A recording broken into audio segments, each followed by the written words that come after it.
welcome to Sarushu classes. In this lesson, we are going to read chapter number 4 of NCERT's class 6 geography maps.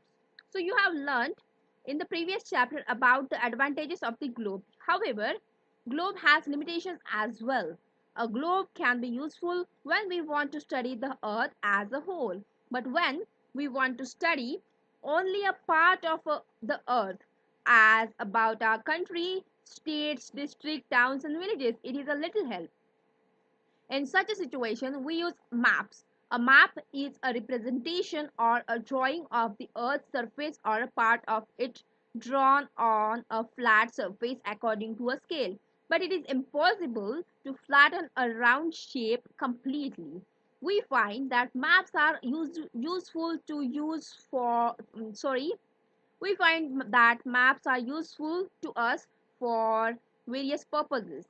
One map shows a small area and a few facts. Another map may contain as many facts as a big book.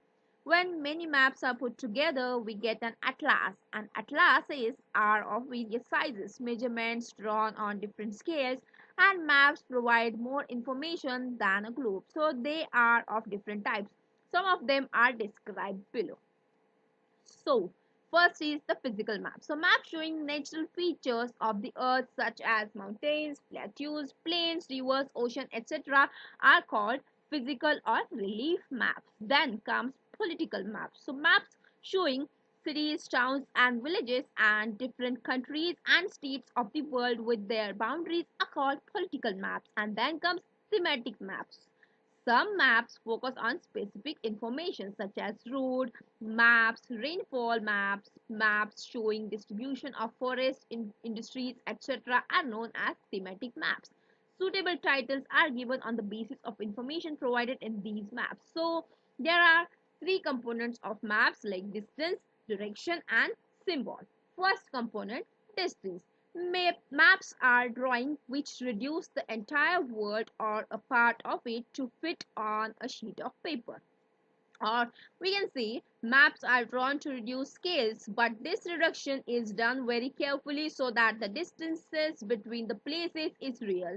It can only be possible when a small distance on paper represents a large distance on a ground. Therefore, a scale is chosen for this purpose. Scale is the ratio between the actual distance on the ground and the distance shown on the map. For example, the distance between your school and your home is 10 kilometer. If you show this 10 kilometer distance by 2 centimeter on the map, it means 1 centimeter on the map will show 5 kilometer on the ground. The scale of your drawing will be 1 centimeter is equal to 5 kilometer, and that scale is very important in any map. If you know the scale, you will be able to calculate the distance between any two places on the map. When large areas like continents or countries are to be shown on paper, then we use a small scale. For example, 5 centimeter on a map shows 500 kilometers of the ground. It is called a small scale map.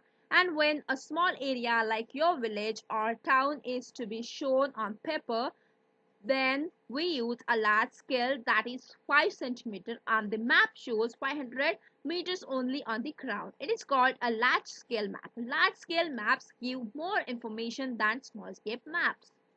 Now next component is the direction. So most maps contain an arrow marked with the letter N at the upper right hand corner. This arrow shows the north direction. It is called the north line. When you know the north, you can find out other directions, for example east, west and south. And there are four major directions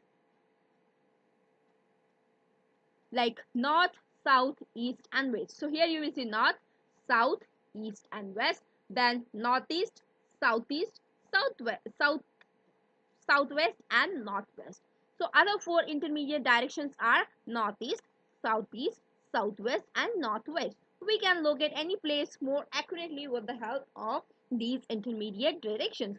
Find out the following directions from figure 4.1.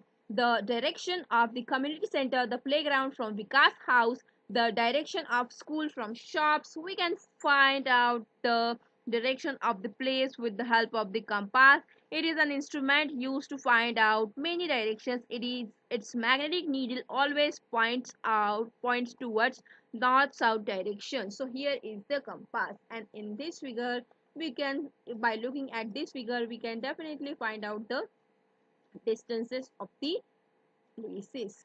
So next component is the symbol. So it is the third important component of a map, and it is not possible to draw on a map the actual shape and size of different features such as buildings, roads, bridges, trees, railways, lines, or a well. So they are shown by using certain letters, shades, colors, pictures, and lines, and these symbols give a lot of information in a limited space.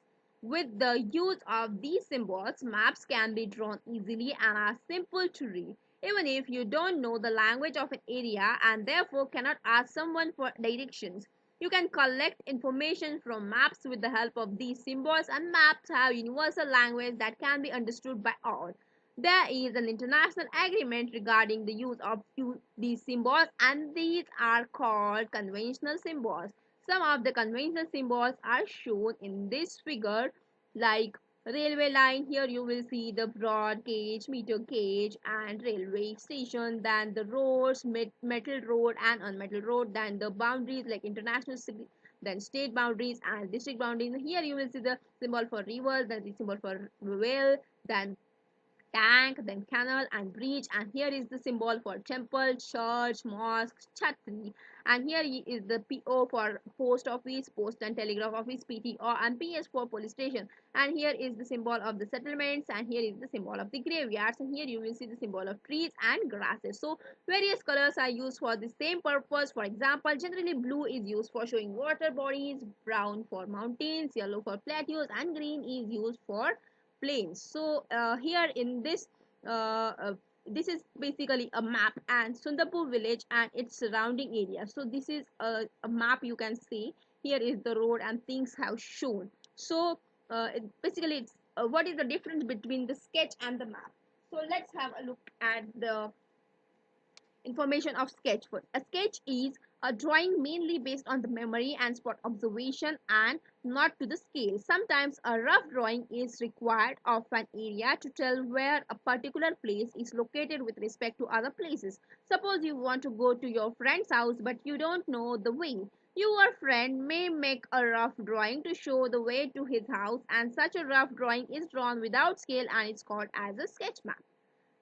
Now, something about plan. A plan is a drawing of a small area on a large scale. A large scale map gives a lot of information, but there are certain things which we may sometimes want to know. For example, the length and the breadth of the room, which can't be shown in a map. At that time, we can refer drawing drawn to the scale called a plan. So with this we have come to an end of the chapter. This was quite short chapter, so just have a look at these questions and try to answer them. So we will meet in the next chapter. Thank you so much for listening.